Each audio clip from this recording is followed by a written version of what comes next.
आज़ादी, यह एक ऐसा शब्द है जो एक इंसान के पूरे अस्तित्व को एहसास करा देती है। यह शब्द आज से नहीं या ब्रिटिशर्स के आने से नहीं, ये इंसान के एग्जिस्टेंस से ही जुड़ी है। तो आज हम बात कर रहे हैं 1857 के क्रांति की। इस क्रांति के साथ ही भारत में एक नया अध्याय लिखा गया।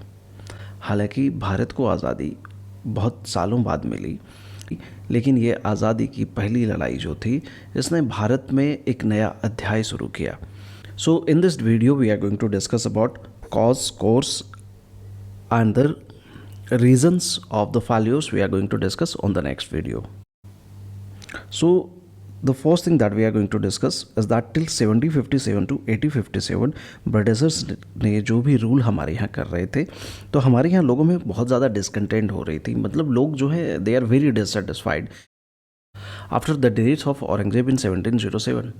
कोई ऐसे मुगल एम्पायर हुए नहीं जो कि पूरी कंट्री के पावर को होल्ड कर सके।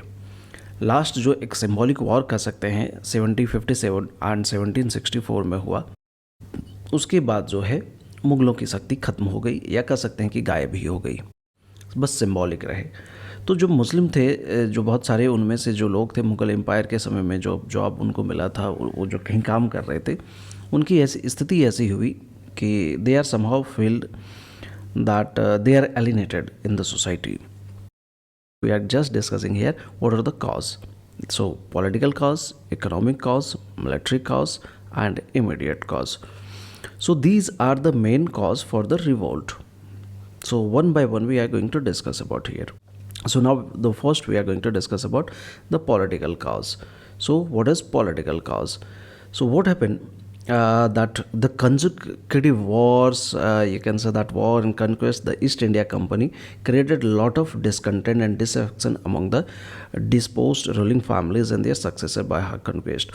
तो ब्रिटिशर्स ने क्या किया कि एक के साथ एक अटैक करना शुरू किए जो भी हमारे यहाँ रूल कर रहे थे डायनेस्टीज़ के ऊपर।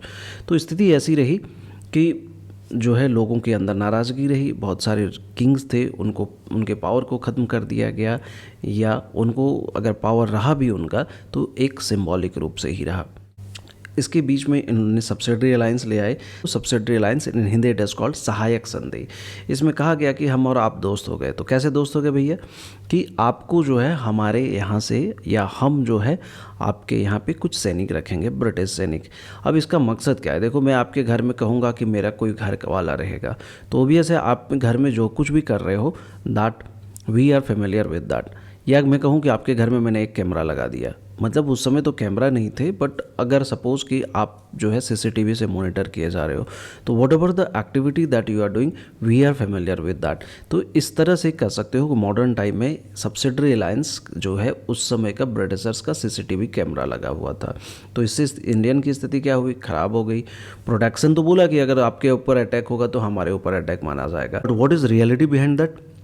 ये चाहते थे कि इंडियन जो हैं अगर सांस भी लें तो हमसे पूछ के लें। नेक्स्ट एक पॉलिसी आ गई, डॉक्ट्राइन ऑफ लैप्स, जिसको कि हिंदी में कहते हैं हड़प की नीति। अब डलहौजी चचा ने ये पॉलिसी लाई थी, उसमें कहा गया कि जो भी इंडियन रूलर होंगे, अगर उनके कोई संतान नहीं होगी, संतान अडॉप्टेड नहीं चलेंगे, उनके खुद के वारिस होने चाहिए। अगर उनकी संतान नहीं है तो उनके राज्य को हड़प लिया जाएगा। अब देखो, पॉलिसी अच्छी थी गलत थी इसकी हम डिस्कशन नहीं करेंगे, ओबियसली गलत ही थी, अच्छी तो किसी तरह नहीं कर सकते। बट इससे क्या हुआ, बहुत सारे लोग जो है नाराज़ हो गए, बहुत सारे एरियाज़ को कैप्चर कर लिया ब्रिटिशर्स ने, और लोग जो है इतने ज़्यादा नाराज़ थे कि अब उनके मन में आने लगा कि एक समय जो 17, अगर आप देखोगे, आपने हिस्ट्री पढ़ी होगी कि 1764 में बैटल ऑफ बक्सर हुआ है, तो ब्रिटिशर्स को जीतने के बाद उनके फूल बरसाए गए उनके ऊपर। तो जिन लोगों ने फूल बरसाए उनको लगने लगा कि नहीं भैया, जितने हम ये समझे थे ये चकाचक दिखने वाले लोग जो हैं एक्चुअल में शरीर से तो गोरे हैं बट मन के काले हैं, ये थोड़े इनको समझ आने लगी। और नेक्स्ट जो रहे humiliating interest policy toward the successor of the Mughals. तो मुगल्स के बाद जो आए उनके रिलेशन अच्छे नहीं रहे, ऑब्वियस है रिलेशन नहीं रहेगा। जब आप पावर में हो तो लोग पूछते हैं, आपके पास पावर ही नहीं तो कौन पूछे। तो यहाँ पे इन लोगों ने अपना पावर इस्टेब्लिश किया, पावरफुल हो गए। तो कहीं भी अब इनको ज़रूरत महसूस हुई, जैसे ज़रूरत महसूस हुई वैसा उनका यूज़ किया। अगर कहीं रूलर लगेगा कि थोड़ा चलो पावर में थोड़ी सी इज्जत देंगे, रूलर लगेगा पावर में नहीं है तो काहे का इज्जत तुमको।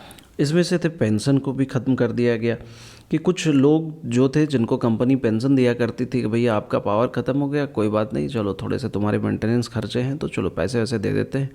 ज़िंदगी किस तरह इतना मेंटेनेंस अभी तक किए हो, अमीर बन के रहे हो तो गरीब कैसे हो गए, एकदम से तुमको गरीब नहीं बनाएंगे, तो चलो हटा दिया। अब देखो नेक्स्ट है इकोनॉमिक काउजेज, पैसे वाली बात है भैया। तो economic exploitation of all section हुए क्या कि ब्रिटिशर्स के पहले हमारी सोसाइटी में देखो बहुत सारे लोग काम करते थे, मशीन्स तो थे नहीं, हम लोग गांव में जो या शहर में की बात करोगे तो ज़्यादातर काम हाथ से होते थे, अगर मशीन थे भी तो वो बहुत लिमिटेड, मतलब ऐसा कर सकते हो कि उसमें फैक्ट्रियाँ जैसी चीज़ें नहीं हुआ करती थी। हो सकता है लोग प्रोडक्शन करते होंगे एक ही जगह पे बहुत सारे क्वांटिटी में, but the thing is that जो आप इंडस्ट्रियलाइजेशन कहते हो ये सारे वर्ड नहीं थे। तो हमारी कंट्री में स्थिति रही कि जिनको भी पकड़ा इन लोगों ने, जहाँ भी टारगेट किया, अब जंगल को नहीं छोड़ा तो आप सोच सकते हो कहाँ पे भी छोड़ेंगे ये लोगों ने। तो पीजेंट्स रहे, ताल्लुकदार रहे या काम करने वाले लोग रहे, सबके जॉब कह सकते हो छीन लिए गए या लो पेड में आ गए। उसके बाद आया इनका लैंड रेवेन्यू सिस्टम। अब लैंड रेवेन्यू सिस्टम क्या था? लैंड रेवेन्यू सिस्टम का कि जैसी जिसकी ज़मीन है वैसे हिसाब से टैक्स दो। इसमें आई थिंक आप लोगों ने पढ़ा होगा परमानेंट सेटलमेंट, रोयतवाड़ी, महालवाड़ी। नहीं पढ़ा है तो आगे पढ़ेंगे, चूँकि ये मेरा क्लास ही है, स्टार्ट किए हैं तो 1 बाय 1 हम लोग पढ़ेंगे इसके बारे में। तो यहाँ पे लैंड रेवेन्यू सिस्टम ले आए, जब ऐसी ज़मीन उस तरह के टैक्स, मतलब बढ़िया सा रेस्टोरेंट है, मान लो 5 स्टार गए हो तो उस तरह से तुमसे पैसा लेंगे, 3 स्टार लिया तो उस तरह से, ढाबा में खाओगे तो अलग से, और ठेले वाले पे खाओगे तो अलग टैक्स। तो उसके हिसाब से टैक्स बना दिया गया। अब टैक्स तो लिया तो ठीक है भैया, लेकिन अब देखो इन लोगों ने क्या किया कि एक नया लैंड रेवेन्यू सिस्टम ले आया। अब बोले कि अभी तक जो तुम लोग ज़मींदार लोगों को बोला कि भैया बहुत खा लिए, अब चलो अब हम डायरेक्ट खाते हैं।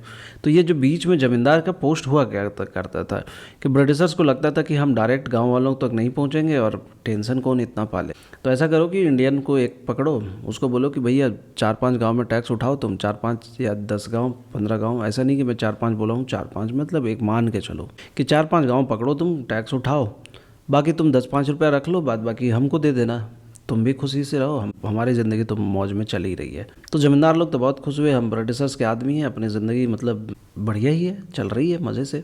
बाद में इनको समझ आई कि इन लोगों को पैसे क्यों दे रहे हैं, हटाओ इनको, डायरेक्ट हम टैक्स वसूल लेंगे। तभी ज़मींदार लोगों को लग गया, अच्छा आज तक तो हम चौधरी थे, अभी हमारी आपने सीट कैसे छीन ली, तो कुछ तो नाराज़ होंगे भैया। तो नाराज़ होना शुरू हो गए।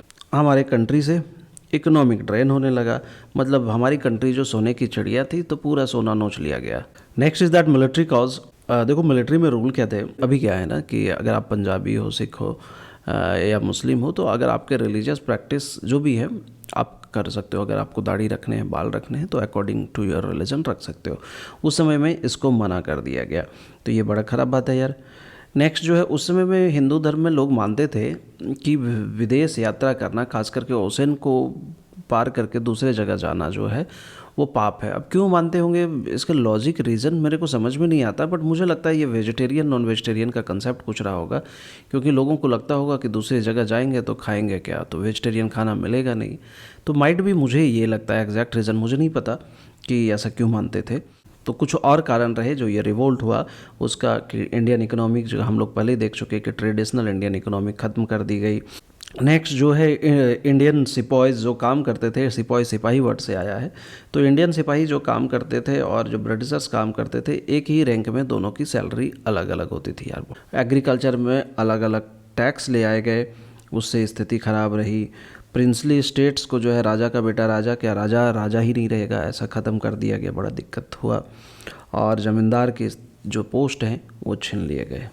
और इमीडिएट कॉज क्या रहे, immediate factor, I think you are very familiar, Royal Enfield नहीं, सिर्फ इनफील्ड राइफल का इंट्रोडक्शन था। और ये इनफील्ड में कहा गया कि इसको जो है काव और पिग के चर्बी से मिला के बनाया है। हालांकि क्या सच है नहीं है ये कहना मुश्किल है, मतलब इंडियन को लगा ऐसा कि हमारा धर्म भ्रष्ट करने के लिए लाया गया, हिंदू और मुस्लिम दोनों नाराज़ हो गए। तो मंगल पांडे को जब कहा गया फायर करने के लिए, तो he has oppose that's one, and the result is that he has gathered the people and he has initiated the revolt from Barrackpore, it is in Uttar Pradesh. तो हालांकि मंगल पांडे को बाद में पकड़ लिया गया और उनको फांसी दे दी गई। बट ऐसे लोगों की जब हम कहानियाँ पढ़ते हैं, ऐसे लोगों के बारे में जब सुनते हैं, तो मन में एक ही फीलिंग आती है। तो thanks to that persons, thank to their parents कि जिन्होंने इतने अच्छे विचार दिए उनके, और जिन्होंने हमारे लिए इतना सेक्रीफाइस किया। उन्होंने अपने लिए तो ज़िंदगी जी ली थी यार, वो अपनी ज़िंदगी चाहते तो गुजार लेते, लेकिन वो चाहते थे कि हमारी ज़िंदगी बेहतर हो। तो if you are preparing for UPSC, BPSC या कोई जॉब का प्रिपरेशन कर रहे हो, तो इससे क्वेश्चंस आते हैं कि किस जगह पे कौन से पर्सन ने आंदोलन को स्टार्ट किया था, और किस ब्रिटिश ऑफिसर ने। जनरली ये पूछे नहीं जाते हैं, बट चलो देख लो, अगर याद कर सकते हो तो कर लेना, नहीं करोगे तो बहुत ज़्यादा इंपॉर्टेंट है नहीं कि कौन से ऑफिसर थे जिसने कि इसको सप्रेस किया। तो चलो हम मिलते हैं अगले वीडियो में और बात करते हैं आगे के रीजंस में कि ये रिवोल्ट क्यों फेल कर गया और इसका क्या इम्पैक्ट हुआ। तो चलो, कैसा लगा ये क्लास बताना, और सब्सक्राइब करो यार, सब्सक्राइबर मेरे कम है। हाँ, तुम बढ़ा दोगे मुझे पता है। तो चलो मिलो, तब तक के लिए बाय बाय।